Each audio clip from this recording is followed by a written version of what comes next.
ரொம்ப டேஸ்டியான one pot millet sambar சாதம் எப்படி செய்யறதுன்னு பார்க்கலாம். அதுக்கு 3/4 கப்பு வரகரிசி, 1/4 கப்பு துவரம்பருப்பை நல்லா 2லேருந்து 3 வாட்டி நல்லா வாஷ் பண்ணிட்டு 1 மணி நேரம் தண்ணியில் ஊற வச்சிருங்க. கடாயில் 3 ஸ்பூன் தனியா, 2 ஸ்பூன் கடலைப்பருப்பு, 1 ஸ்பூன் உளுத்தம்பருப்பு, 5 காஞ்ச மிளகா, 2 பீஸ் பட்டையை ட்ரை ரோஸ்ட் பண்ணி மிக்சியில் பொடி பண்ணி வச்சிடலாம். அடுத்து குக்கரில் நல்லெண்ணெய் சேர்த்து காஞ்சதும் கடுகு, சீரகம், காஞ்ச மிளகா தாளிச்சுக்கலாம். இது கூடவே கட் பண்ணி வச்சிருக்க சின்ன வெங்காயம், பூண்டு, தக்காளி, தேவையான அளவு உப்பு சேர்த்து நல்லா வதக்கிக்கோங்க. வெங்காயம் தக்காளி நல்லா வதங்கினதும் நான் கொஞ்சம் காய்கறி சேர்த்துக்கிறேன். கேரட், பீன்ஸ், பட்டாணி, உருளைக்கிழங்கு தான் சேர்த்துருக்கேன்.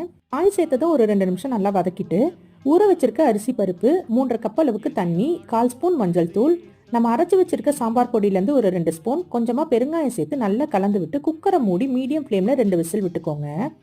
குக்கர் ப்ரெஷர் ரிலீஸ் ஆனதும் ஓப்பன் பண்ணிட்டு நல்லா கலந்து விட்டுக்கலாம். இது கூட பொடியாக கட் பண்ணி வச்சிருக்க கொத்தமல்லி, கொஞ்சமாக நெய்யில் வறுத்த முந்திரி இதெல்லாம் சேர்த்து நல்லா கலந்து விட்டிங்கன்னா சூப்பரான மில்லட் சாம்பார் சாதம் ரெடி. இதை கண்டிப்பாக ட்ரை பண்ணி பாருங்கள். நாளைக்கு வேற ஒரு ரெசிபியோட பார்க்கலாம்.